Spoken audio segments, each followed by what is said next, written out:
Hello students, आज हम पढ़ने वाले हैं properties of matter and their measurements.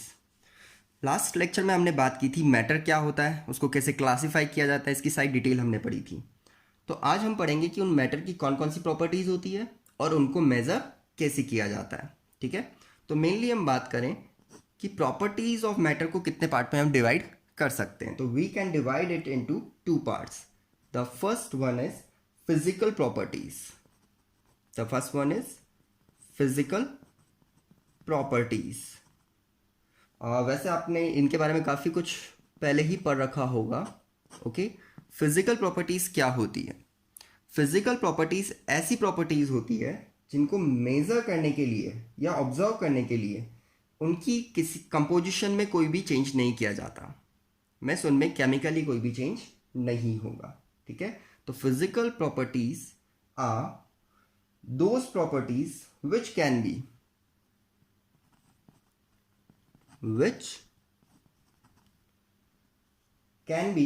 measured or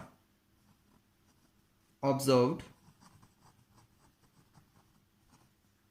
which can be measured or observed without changing the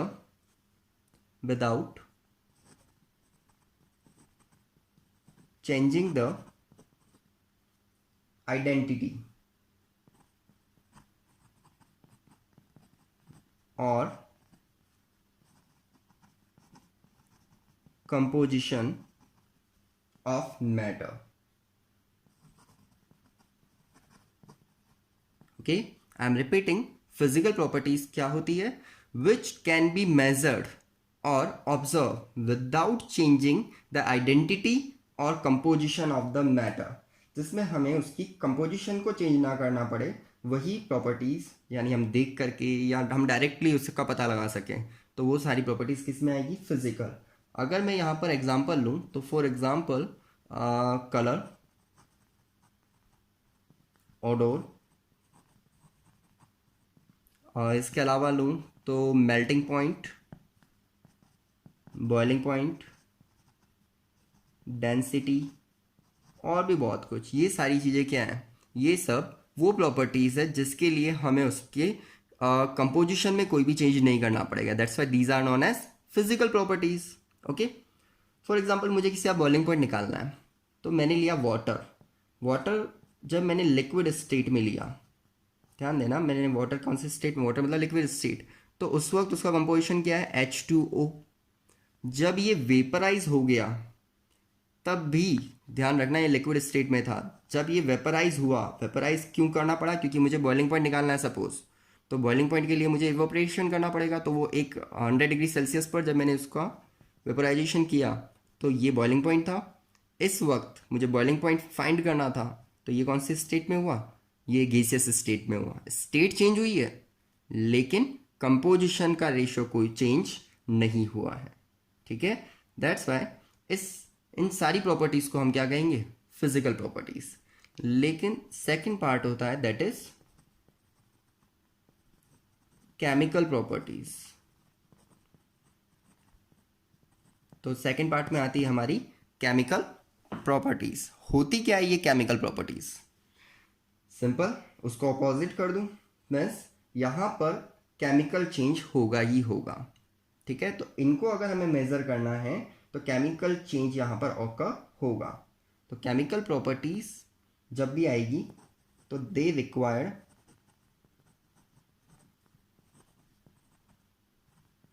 chemical change. Okay, तो ये chemical change क्यों रिक्वायर करेगी समझते हैं।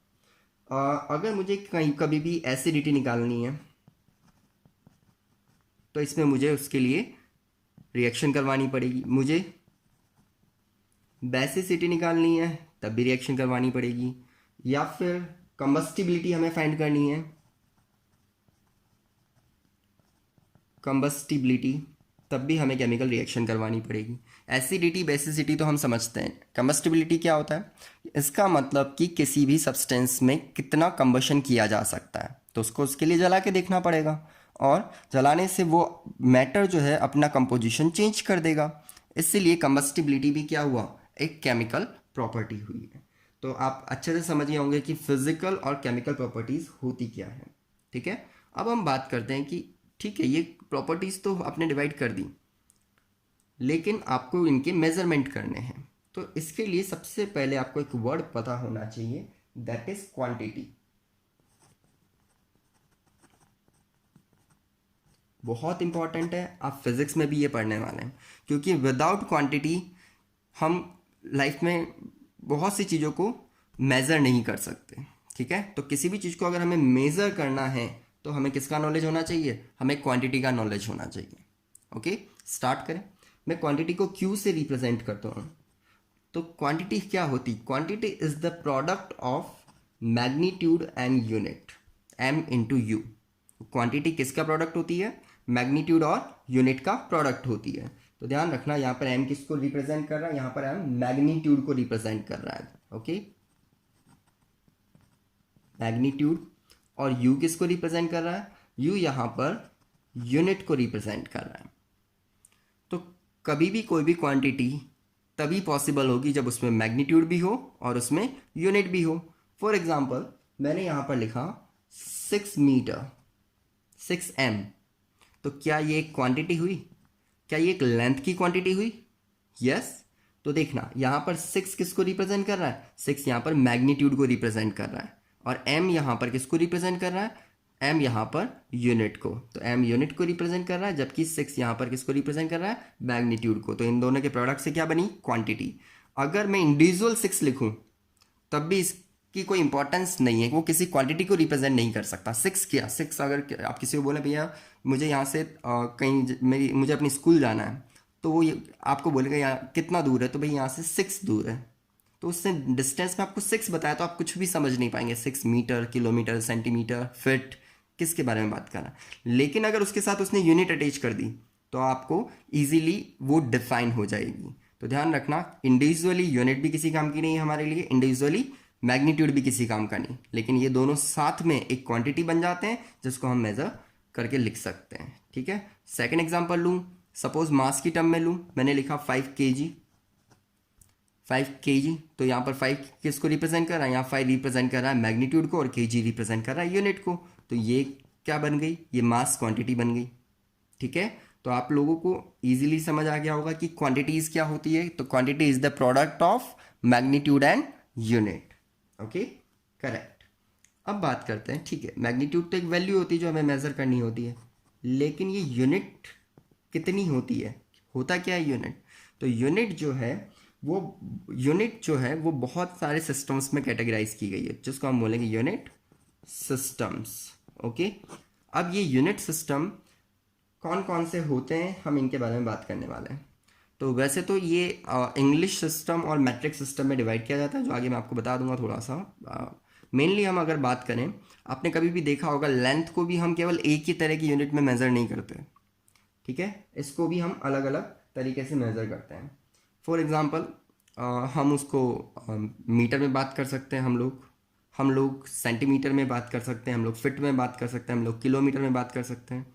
सिमिलरली अगर मैं मास की बात करूं तो मास किलोग्राम में हम बात कर सकते हैं, इसके अलावा ग्राम में बात कर सकते हैं, पाउंड में बात कर सकते हैं। ठीक है, तो ये सारी चीज़ें क्या होती है, इतनी सारी यूनिट्स बनाने की क्या ज़रूरत थी। तो इन सभी को किस में डाला गया, यूनिट सिस्टम्स में डाला गया। तो मेनली देखा जाए तो यहाँ पर 3 तरह के यूनिट सिस्टम हमारे सामने होते हैं। First unit system that is MKS unit system. Second unit system that is FPS unit system.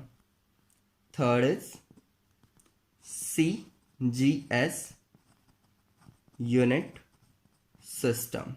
Okay, तो ये 3 तरह के यूनिट सिस्टम आपको दिखाई दे रहे हैं, MKS unit system, FPS unit system and CGS unit system. ठीक है, ये किस कैटेगरी के बेस पे इनको डिवाइड किया गया ये समझना। तो सबसे पहले मैं बता दूं, इन सभी के फर्स्ट लेटर जो है ये किसको रिप्रेजेंट कर रहे हैं, ये रिप्रेजेंट कर रहे हैं लेंथ को। ध्यान देना, फर्स्ट लेटर सभी के किसको रिप्रेजेंट कर रहे हैं, लेंथ को। सभी का सेकंड जो लेटर है ये यहाँ पर मास को रिप्रेजेंट कर रहा है, ओके। और जो थर्ड है ये रिप्रेजेंट कर रहा है टाइम को, ठीक है। तो इन तीनों यूनिट सिस्टम में डिफरेंस क्या है देखना। ये एमकेएस यूनिट सिस्टम जो है ये सबसे बड़ा यूनिट सिस्टम है, एफपीएस उससे छोटा है और सीजीएस सबसे छोटा यूनिट सिस्टम है। समझते हैं, पहले इनको समझे कि ये है क्या इंडिविजुअली, फिर हम इनका कंबाइंड फॉर्म में बात करेंगे। एमकेएस जहां पर लेंथ मीटर में, मास किलोग्राम में और टाइम सेकंड में मेजर किया जाए, तो ऐसे यूनिट सिस्टम को हम क्या बोलेंगे, एमकेएस यूनिट सिस्टम। सिंपल। तो फर्स्ट लेटर क्या है, length in metre, mass in KG and time in second, then the unit system is known as MKS unit system. Second unit system कौन सा है, सेकंड है एफपीएस। जब length, क्योंकि first letter तो लेंथ ही रहने वाला है, तो जब लेंथ को फिट में, मास को पाउंड, पाउंड को एलबी से रिप्रेजेंट किया जाता है, सिंबल ध्यान रखना, और टाइम सेकंड, अगर इस तरह से मेजरमेंट किया जाए तो ये हमेशा क्या होगा, ये एफपीएस सिस्टम को रिप्रेजेंट करेगा, ठीक है। And the last one CGS, तो लेंथ किस में है, एज्यूम करो, करेक्ट, सेंटीमीटर में, मास ग्राम में और टाइम सेकंड में। अगर इस तरह से गिवन हो तो ये कौन सा यूनिट सिस्टम हो जाएगा, that is CGS unit system. तो आपको यूनिट सिस्टम तो बहुत इजीली समझ आ गए होंगे, लेकिन इन तीन की जरूरत क्यों पड़ी ये समझना। ध्यान देना कि मुझे बहुत बड़ी लेंथ मेज़र करनी, सपोज मुझे यहाँ से दिल्ली तक की लेंथ मेज़र करनी है और उसको मैं सेंटीमीटर में लिखने बैठूँ, तो उसकी मैग्नीट्यूड की वैल्यू कितनी ज़्यादा हो जाएगी, हम मेज़र करें तो बहुत ज़्यादा वैल्यू हमें लर्न करनी पड़ेगी, ठीक है। तो क्यों ना हम उसकी यूनिट बड़ी कर दें, तो उसकी लेंथ अब अगर हम मीटर में लिखेंगे तो पहले से काफ़ी छोटी लिखनी पड़ेगी हमें, ठीक है। सिमिलरली अगर मुझे सपोज कि मुझे कहीं से कुछ परचेज़ करना है, तो उसको परचेज, उस क्वांटिटी को परचेज़ करने के लिए उसका मास मुझे फाइंड करना है और वो बहुत ज़्यादा है, तो अगर मैं उसको ग्राम में लिखूँगा तो उसकी वैल्यू काफ़ी ज़्यादा हो जाएगी, और अगर वैल्यू ज़्यादा हो जाएगी तो उसको लर्न करने, उसे कैलकुलेट करने में काफ़ी प्रॉब्लम होने वाली है। तो वैल्यू को छोटी करने के लिए हमने उसकी यूनिट क्या कर दी, बड़ी कर दी, ठीक है। इस वजह से आपको यूनिट्स अलग अलग दी जाती, ये ध्यान रखिएगा। तो यहाँ पर सबसे बड़ा यूनिट का सिस्टम कौन सा है, एमकेएस, उससे छोटा है एफपीएस और उससे भी छोटा है सीजीएस, ठीक है। ये अलग अलग जो कंट्रीज़ है उनके वो इनको काम में लिया करती थी। तो एक्चुअली देखा जाए तो दो यूनिट सिस्टम हम मेनली फॉलो करते हैं, ध्यान रखना, जो पहले फॉलो किए जाते थे, that is first one is English system and second one is metric system. metric system जो इंग्लिश सिस्टम है ये यूएस में यूज़ किया जाता था, और मैट्रिक जो है ये फ्रांस में। तो इस तरह से कैटेगरीज अलग अलग डिसाइडेड थी, तो सब कंट्रीज़ अपना अपना अलग लेवल बना के चल रही थी, तो इससे इंपोर्ट एक्सपोर्ट में दिक्कत आने वाली थी सबसे पहले तो। क्यों, क्योंकि सामने वाला किस यूनिट में आपको मेज़र करके क्वांटिटी दे रहा है, आप किस यूनिट में मेज़र कर रहे हैं, तो एक मिसकम्युनिकेशन हो जाएगा। इसलिए पूरे वर्ल्ड वाइड ये यूनिट सिस्टम क्या होना चाहिए था, सेम होना चाहिए था, ठीक है, ताकि हम बहुत सारे ऑब्जेक्ट्स का लेन देन कर सकें। तो फोर्थ सिस्टम की हमें बहुत तगड़े तरीके से ज़रूरत पड़ने लगी यहाँ पर, ठीक है। तो जो फोर्थ सिस्टम था जो हमें मिला बाद में, और ये बहुत सारे साइंटिस्ट ने मिल करके इसको बनाया और पूरे वर्ल्ड में यही अप्लाई किया। ये सिस्टम क्या है, ये सिस्टम है SI system of units, SI system of unit, ठीक है।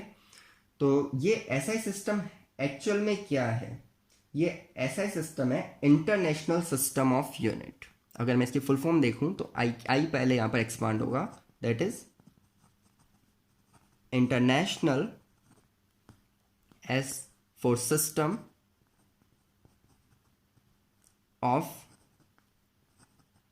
यूनिट्स। इन्होंने सारी की सारी जो यूनिट्स थी, तो इन सबको कंबाइन करके पूरे वर्ल्ड वाइड स्टैंडर्ड बना दिए गए कि हम इंटरनेशनली अगर कभी बात करेंगे तो इन्हीं सिस्टम में बात करेंगे, और इस वजह से एक फिक्स स्टैंडर्ड हो गया और पूरे वर्ल्ड वाइड जो इंपोर्ट एक्सपोर्ट था वो काफ़ी इजी होने लगा।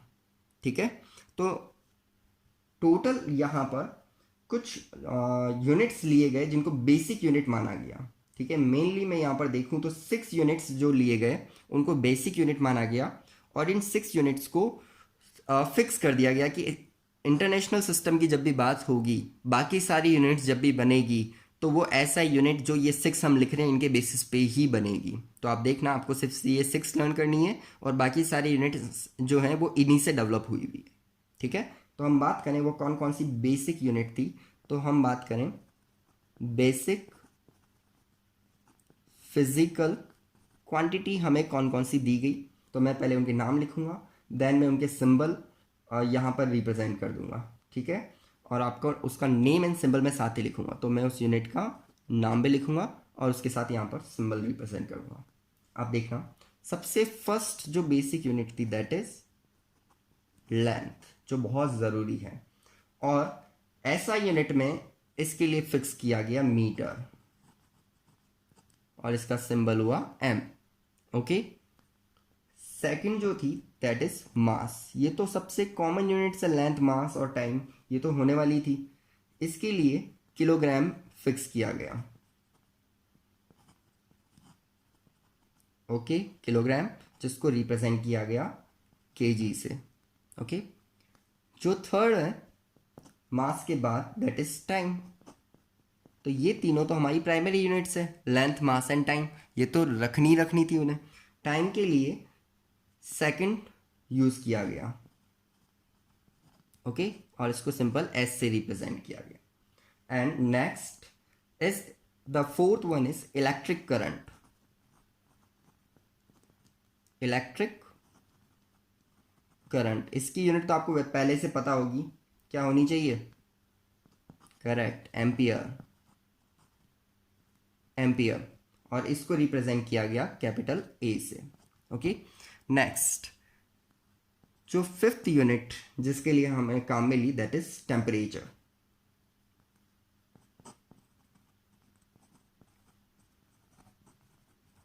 टेम्परेचर को रिप्रेजेंट करने के लिए, इसकी यूनिट को रिप्रेजेंट करने के लिए यहाँ लिया गया केल्विन, और इसको रिप्रेजेंट किया गया के से। ठीक है, 6 जो है that is amount of substance. Amount of substance, और इसके लिए जो वर्ड यूज किया गया दैट इज मोल, जिसको शॉर्ट में MOL लिखा जाता है। ठीक है, केमिस्ट्री में सबसे इंपॉर्टेंट पार्ट जो है वो ये है, आपको ध्यान होना चाहिए कि अमाउंट ऑफ सब्सटेंस जब भी हम यहाँ पर मेजर करेंगे तो वो उसको किस यूनिट के साथ लिखेंगे, दैट इज मोल। ओके, ये 6 प्राइमरी यूनिट्स थी। इसके अलावा एक 7th यूनिट और यूज की गई that is luminous intensity. Luminous intensity. Okay, इसके लिए जो वर्ड यूज किया गया दैट इज कैंडेला। कैंडेला, और इसको CD से रिप्रेजेंट किया गया। ठीक है, तो यूनिट को तो CD से किया गया, लेकिन ल्यूमिनस इंटेंसिटी को I से रिप्रेजेंट किया जाता है। ठीक है, ये ध्यान रखना, ल्यूमिनस इंटेंसिटी को किससे रिप्रेजेंट किया जाता है? I से रिप्रेजेंट किया जाता है। ओके, अब ये जो भी यूनिट्स है, अब बाकी जितनी भी यूनिट आपकी बनेगी वो इनके कॉम्बिनेशन से ही बनेगी और उनको ऐसा यूनिट कहा जाएगा। ठीक है, लेकिन बेसिक यूनिट कितनी है? ये हमारे पास 7 यूनिट्स हैं। लेंथ मीटर में, मास केजी में, टाइम सेकंड में, इलेक्ट्रिक करंट एम्पियर में, टेम्परेचर केल्विन में, एंड अमाउंट ऑफ सब्सटेंस किस में? मोल में। और ल्यूमिनस इंटेंसिटी एक्चुअली ये एक मोनोक्रोमेटिक लाइट की इंटेंसिटी होती है। मोनोक्रोमेटिक यानी मोनो यानी एक, क्रोमेटिक यानी कलर, तो एक ही कलर या एक ही वेवलेंथ या एक ही फ्रिक्वेंसी की जो लाइट आती है उसकी इंटेंसिटी अगर हमें मेज़र करनी है पर्टिकुलर एरिया में, तो वो किससे रिप्रेजेंट करते हैं हम, उसकी यूनिट रिप्रेजेंट की जाएगी कैंडेला से। ठीक है, तो ये सारी की सारी बेसिक यूनिट थी एसआई यूनिट सिस्टम की, ये आपको ध्यान होनी चाहिए। ओके, अब मैं इससे आगे बात करूं, इससे आगे देखा जाए तो आपके आते हैं प्रीफिक्स जो यूज़ किए जाते हैं एसआई सिस्टम में। ठीक है, ये प्रीफिक्स कौन कौन से हम यूज़ करते हैं ये ध्यान देना। तो सबसे पहले आपके सामने जो टेबल है, इस टेबल को ध्यान से देखना। इसमें 10⁻⁻24 से 10⁻+24 तक के आपको प्रीफिक्स दिए हैं। इतने सारे हमारे काम के नहीं है, 12 तक ये काम में नहीं आएंगे। ठीक है, तो हमें कहाँ से कहाँ तक के लर्न होने चाहिए, इसमें आधे से ज़्यादा आपको वैसे भी लर्न होंगे। हमें लर्न होने चाहिए 10⁻⁻15 से लेकर के 10⁻+15 तक के। ठीक है, तो मैं आपको एक्सप्लेन कर रहा हूँ कौन कौन से लर्न होने चाहिए हमें। 10⁻⁻15 जो है दैट इज फेम्टो, इसको फेम्टो बोला जाता है। 10⁻12 जो है दैट इज पीको, आपने सुना भी होगा पिकोमीटर। तो इसका मतलब कि यहाँ पर 10⁻12 पीको के लिए रिप्रेजेंट किया गया, तो पिकोमीटर में 10⁻12 मीटर होने वाले हैं। ठीक है, नेक्स्ट नैनोमीटर आपने यूज किया होगा 10⁻9। Next micrometre 10⁻6, millimetre 10⁻3। ये मैं मीटर के रेस्पेक्ट में बोल रहा हूँ, आपने इसको एम्पियर के रेस्पेक्ट में लास्ट ईयर पढ़ा होगा, माइक्रो एम्पियर, मिली एम्पियर। ठीक है, तो ये वही चीज़ है। तो माइक्रो जब भी आए तो 10⁻6 माइंड में आ जाना चाहिए, मिली जब भी आए तो 10⁻3 माइंड में आ जाना चाहिए। सेंटी तो आपने कई बार यूज़ किया होगा 10⁻2। ठीक है, तो 1 मीटर में कितने सेंटीमीटर होते हैं तो आप बहुत इजीली बता देते हैं। ठीक है, तो यहाँ पर आपको 10⁻2 ध्यान रखना है। ठीक है, डेसी के लिए 10⁻1 और 10⁻+1 ऊपर पावर नहीं लिखी, इसका मतलब +1 है, तो 10⁻+1 डेका को रिप्रेजेंट करता है। यहाँ पर 100 यानी 10⁻2 जो है ये हेक्टो को रिप्रेजेंट करता है। 1000 यहाँ पर किलो को रिप्रेजेंट करता है, हम सभी जानते हैं इसके बारे में। ठीक है, मीन्स 10⁻3। 10⁻6 जो है दैट इज मेगा, और 10⁻9 जो है वो गीगा को रिप्रेजेंट करता है। 10⁻12 जो है वो टेरा को रिप्रेजेंट करता है, और 10⁻15 जो है वो पेटा को रिप्रेजेंट करता है। ठीक है, अगर यहाँ ध्यान दें तो आपने 10⁻3, 10⁻6, 10⁻9, 10⁻12 ये कई बार देखी होगी। कहाँ देखी होगी, बाइट। आप मेमोरी की यूनिट होती है बाइट, तो आपने देखा होगा किलोबाइट केबी, मेगाबाइट एमबी, उससे बड़ा होता है गीगाबाइट, और उससे बड़ा होता है टेराबाइट। तो इस तरह से हम मेमोरीज को मेज़र किया करते हैं। ठीक है, तो ये आपको यहाँ तक लर्न होना चाहिए। ओके, आप अपने नोट्स में कॉपी कर लेना इसको। अब कुछ इंपॉर्टेंट क्वांटिटीज़ की हम बात करते हैं। तो ये क्वांटिटीज़ क्या क्या है इसको समझना बहुत इजी है और आपको इजीली समझ आएगी। कहीं तो इनमें से आपकी पड़ी हुई है, हम बस उसको रिवाइज कर रहे हैं। ठीक है, तो फर्स्ट क्वांटिटी जो मैं आपको पढ़ा रहा हूँ that is mass and weight. Okay, क्या है, मास एंड वेट। आपको इन दोनों में डिफरेंस तो पता ही होगा, होता क्या है, मास। ठीक है, मास क्या होता है, the amount of matter present in the substance, the amount of matter present is called mass. Okay, तो इसकी SI यूनिट क्या होने वाली है, अभी हमने पीछे बात की थी मास को कैसे मेज़र करेंगे, करेक्ट, केजी में मेज़र करेंगे, किलोग्राम। नेक्स्ट हम बात करें वेट। जो वेट है ये क्या होगा, वेट एक तरह का फोर्स होता है जो ग्रेविटी की वजह से किसी ऑब्जेक्ट पे एक्सर्ट होता है। तो वेट क्या है, weight is the force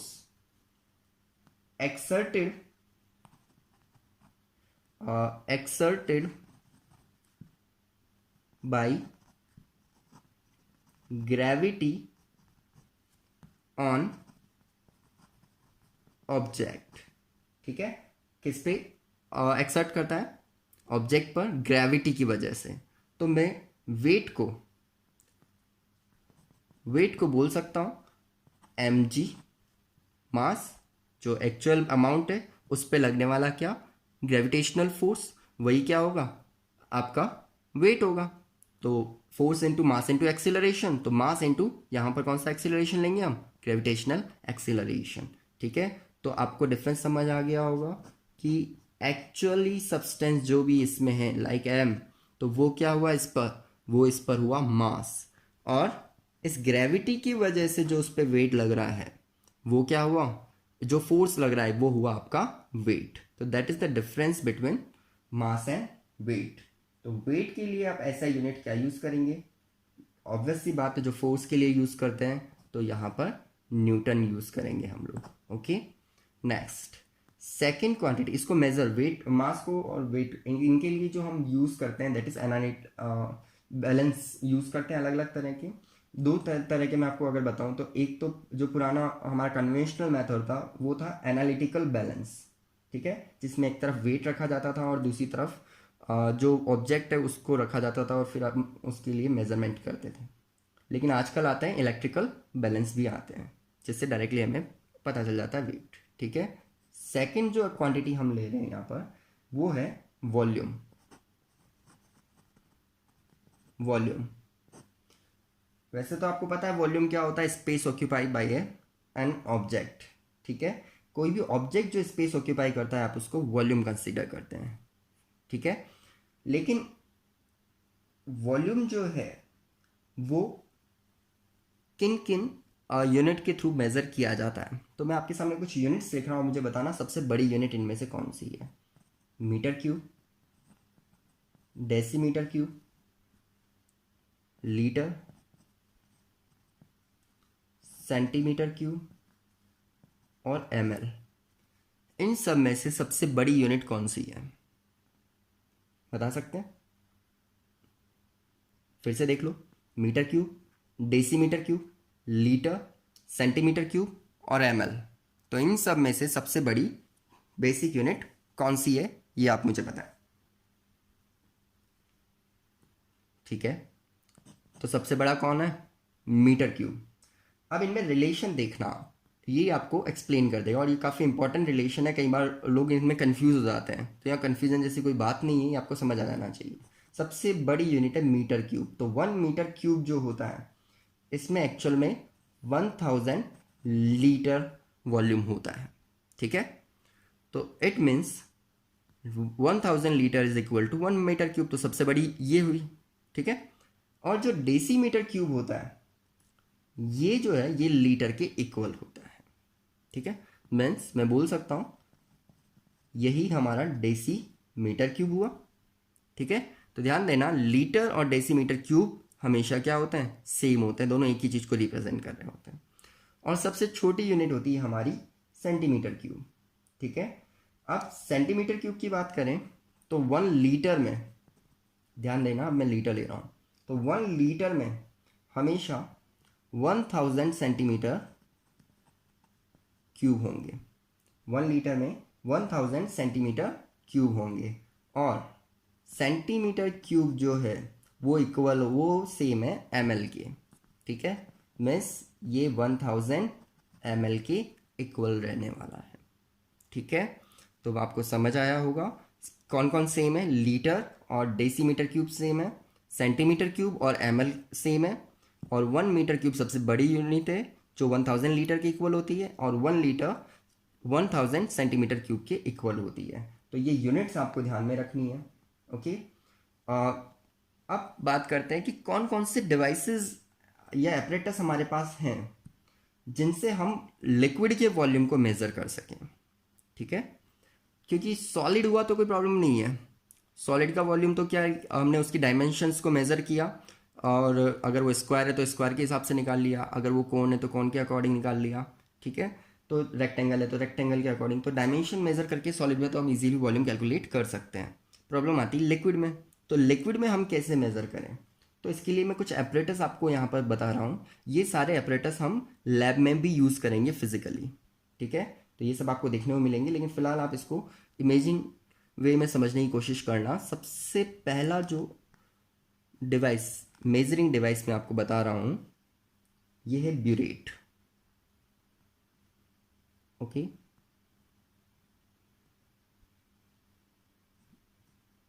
that is burette. इसमें यहाँ पर मार्किंग होती है,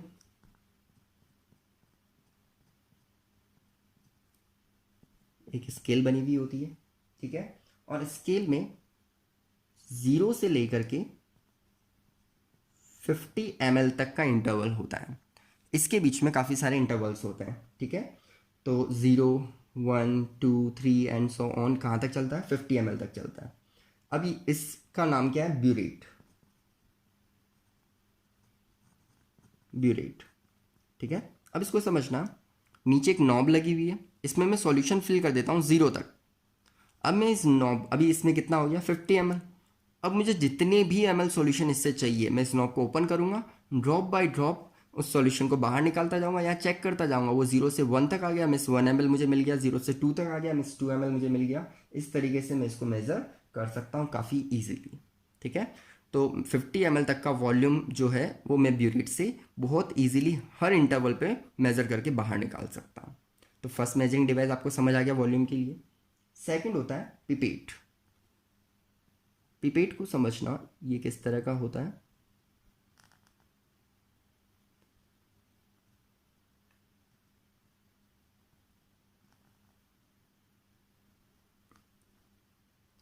इस तरह का एक डिवाइस होता है जिसपे एक रिंग बनी हुई होती है, एक सिंगल रिंग, और कहीं भी कोई भी निशान नहीं होता, ठीक है। That is pipette, okay. यहाँ पर इस पिपेट में जितने भी ml की होती है यहाँ पर मार्किंग होती है। लाइक ये पिपेट मेरे पास 20 ml की है, तो यहाँ पर मार्किंग होगी कि ये कितने ml की है, ठीक है। मेरे पास 10 ml की है तो यहाँ लिखा होगा 10 ml, मेरे पास 25 ml है तो यहाँ 25, 15 है तो 15 ml, ठीक है। और यहाँ पर एक रिंग बनी हुई होगी। तो इसको ध्यान से समझना, इसमें कैसे मेज़र किया जाता है, इसमें फिक्स वॉल्यूम ही मेज़र होता है। लाइक इसमें 20 ml लिखा है तो हम सिर्फ और सिर्फ 20 ml ही मेज़र कर सकते हैं, इससे कम या ज़्यादा इसमें मेज़र नहीं कर सकते। यहाँ पर हर इंटरवल तक मेज़र कर सकते हैं 50 तक, लेकिन यहाँ ऐसा नहीं है। यहाँ पर इस एंड से यहाँ सक करते हैं हम, और यहाँ से सॉल्यूशन ऊपर चढ़ता है। हमें सॉल्यूशन को कहाँ तक यहाँ चढ़ाना होता है, जहाँ तक रिंग बनी है। जब रिंग तक सॉल्यूशन आ गया तो हम उसको सक करना स्टॉप कर देते हैं। तो इस लेवल पे अगर इसमें सॉल्यूशन फिल है, मतलब यहाँ से लेके यहाँ तक, इस रिंग तक अगर यहाँ पर सॉल्यूशन फिल किया हुआ है, तो इसका मतलब वहाँ पर 20 ml सॉल्यूशन का वॉल्यूम आ चुका है। अब आप उसको किसी और कंटेनर में ट्रांसफ़र कर सकते हैं। इसमें फिक्स वॉल्यूम ही मेज़र कर सकते हैं, इससे ज़्यादा नहीं, ठीक है। अब आता है थर्ड, मेजरिंग सिलेंडर। ये कई बार आपने देखा होगा।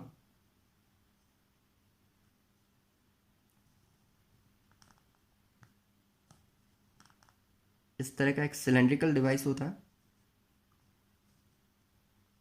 इस पे भी स्केल बनी होती है, प्लास्टिक या ग्लास किसी का भी हो सकता है। ये अलग अलग कैपेसिटी के आते हैं। इसको हम बोलते हैं मेजरिंग सिलेंडर, ओके। सपोज कि ये मेरे पास 100 ml का मेजरिंग सिलेंडर है, तो ये यहाँ पर जो काउंटर शुरू होगा 10, 20, बीच में सब डिविजन्स भी होते हैं एंड सो ऑन, ये काउंटर रहेगा 100 ml तक। मैं इसमें सॉल्यूशन डाल दूँगा और उसमें चेक करूँगा वो किस लेवल पे है, जिस लेवल पे है उतना वॉल्यूम उसके अंदर फिल किया गया है, ठीक है। ये भी काफ़ी सिंपली समझ आ गया होगा आपको। नेक्स्ट हम बात करते हैं वॉल्यूमेट्रिक फ्लास्क।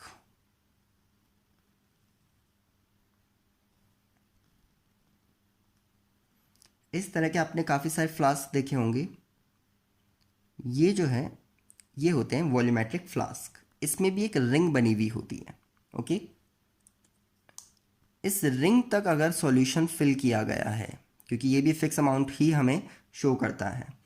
ये सपोज मैंने 500 ml का लिया है, तो ये रिंग तक अगर मैं फिल करता हूँ इसमें, तो यहाँ पर 500 वॉल्यूम का सॉल्यूशन फिल किया गया। अगर ये 1 लीटर हुआ तो 1 लीटर, ये 100 ml हुआ, 200 ml हुआ, 250 ml हुआ, जिस भी रेंज का हम यहाँ पर लेते हैं उसकी रिंग तक अगर हम फिल करते हैं तो उतने ml का उसमें सॉल्यूशन फिल किया गया है। और इसको हम क्या बोलते हैं, that is volumetric flask, okay. तो ये चारों आपके वॉल्यूम को मेज़र करने के डिवाइसेस हैं। सिंपल, आपको इजीली समझ आ रहे हैं सारे के सारे। थर्ड थर्ड क्वांटिटी जो हम ले रहे हैं दैट इज डेंसिटी। डेंसिटी वैसे तो इसके बारे में आपको पता ही होगा कि डेंसिटी जो है वो होती है मास पर यूनिट वॉल्यूम, ठीक है। तो इसकी ऐसा यूनिट क्या हो जाएगी, इसके ये मास मुझे केजी में लेना है, वॉल्यूम मुझे मीटर क्यूब में लेना है, तो इसकी ऐसा यूनिट हो गई, डेंसिटी की ऐसा यूनिट हो गई केजी पर मीटर क्यूब, केजी पर मीटर क्यूब। ओके, ध्यान देने वाली बात यह है कि केजी पर मीटर क्यूब एक बहुत बड़ी क्वांटिटी हो जाती है। जनरली इतनी बड़ी क्वांटिटी हम काम में नहीं लेते, इस वजह से इसको हमने छोटी क्वांटिटी में काम में लेना है। तो यहाँ पर हम ग्राम पर सेंटीमीटर क्यूब वॉल्यूम के लिए काम में लेंगे, ठीक है। तो केजी मीटर क्यूब की जगह हम जनरली क्या काम लेंगे, ग्राम पर सेंटीमीटर क्यूब। ये यूनिट हम किसके लिए काम में लेंगे, डेंसिटी के लिए काम में लेंगे, ठीक है। मैं आपको दो केस दे रहा हूँ, किसकी डेंसिटी कम है किसकी ज़्यादा ये बताना। मैंने एक सेम साइज़ के दो इक्विपमेंट्स लिए, दो ऑब्जेक्ट लिए, उनका शेप सेम है, उनकी साइज़ भी सेम है, मतलब साइज डायमेंशन सेम है, लेकिन एक आयरन का बना है और एक थर्माकोल का बना है। तो दोनों में से डेंसिटी किसकी ज़्यादा होगी बताएं, आयरन या थर्माकोल से बने हुए एपरेटस की। करेक्ट, आयरन का जो है वो डेंसिटी यहाँ पर ज़्यादा रहने वाला है एज़ कम्पेयर विथ थर्माकोल। ऐसा क्यों, दोनों का डायमेंशन तो सेम है। फिर ऐसा इसलिए क्योंकि जो पार्टिकल्स हैं, अगर मैं वहाँ का यूनिट वॉल्यूम देखूँ तो उसमें पार्टिकल का मास ज़्यादा है, जबकि थर्माकोल में क्या है, यूनिट वॉल्यूम में जो मास है वो कम है। तो ये डेंसिटी होती है और ये आपको अच्छे से आनी चाहिए, कई बार हम आगे न्यूमेरिकल्स में काम में भी लेंगे, ठीक है। यहाँ पर मैं एक क्वेश्चन पूछता हूँ आपसे, इसका आंसर देना मुझे, कि मैं कुछ एपरेटस के नाम लिख रहा हूँ जिससे हम डेंसिटी मेजर इनमें से किससे कर पाएंगे। तो फर्स्ट जो है that is pyrometer, pyrometer. Second जो है पिक्नोमीटर, पिक्नोमीटर। थर्ड है that is coulometer, and the fourth one is measuring cylinder। ये चार एपरेटस मैंने आपको दिए और मैंने आपसे पूछा कि इनमें से डेंसिटी हम किससे मेजर कर सकते हैं, ये आप पता लगाएं। तो इसका आंसर क्या होगा, पायरोमीटर, पिक्नोमीटर, कूलोमीटर या मेजरिंग सिलेंडर। तो देखो मेजरिंग सिलेंडर तो नहीं होने वाला, क्यों, क्योंकि वो हमने किसको मेजर करने के लिए लिखा है, वॉल्यूम। तो ध्यान रखना मेजरिंग सिलेंडर से हम क्या मेजर करते हैं, वॉल्यूम, ठीक है। कूलोमीटर, कूलो अगर आप ध्यान से देखें तो ये कूलम से बना है। तो कूलम, कूलम किसकी यूनिट होती है, चार्ज। तो चार्ज को मेजर करने के लिए हम क्या काम में लेते हैं, कूलोमीटर, ठीक है। अब बात करते हैं पायरोमीटर की। पायरोमीटर जो है वो हमेशा टेम्परेचर मेज़र करने के लिए काम में आता है। तो बचा क्या, पिक्नोमीटर। तो करेक्ट आंसर क्या हुआ, पिक्नोमीटर से हम क्या मेज़र करते हैं, डेंसिटी मेज़र करते हैं, ठीक है। क्लियर, ये नाम ध्यान रखिएगा आप लोग। अब हम नेक्स्ट क्वांटिटी पे चलते हैं, दैट इज फोर्थ वन, जो है टेम्परेचर।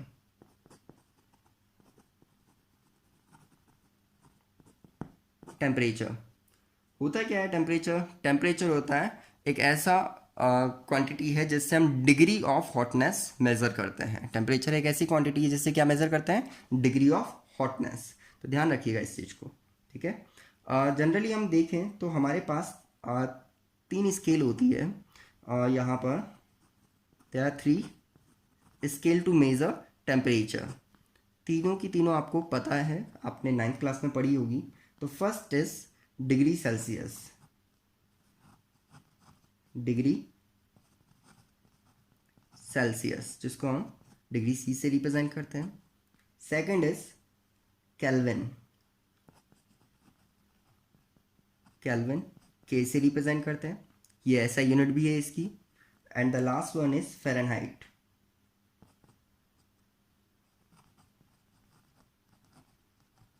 फ़ारेनहाइट, इसको हम डिग्री एफ से रिप्रेजेंट करते हैं, ठीक है।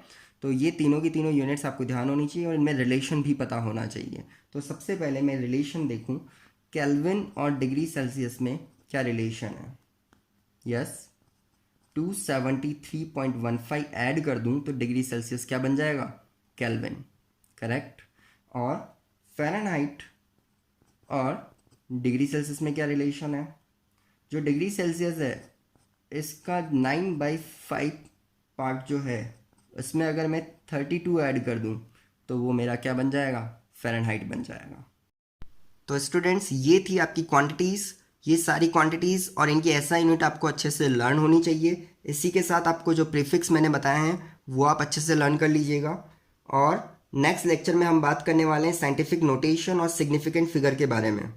ये जो साइंटिफिक नोटेशन है ये आपको न्यूमेरिकल्स करने में हेल्प करेगा, चाहे वो फिजिक्स में हो चाहे केमिस्ट्री में हो। तो नेक्स्ट लेक्चर बहुत इंपॉर्टेंट होने वाला है और आप इसको बिल्कुल भी मिस मत करिएगा। Thank you.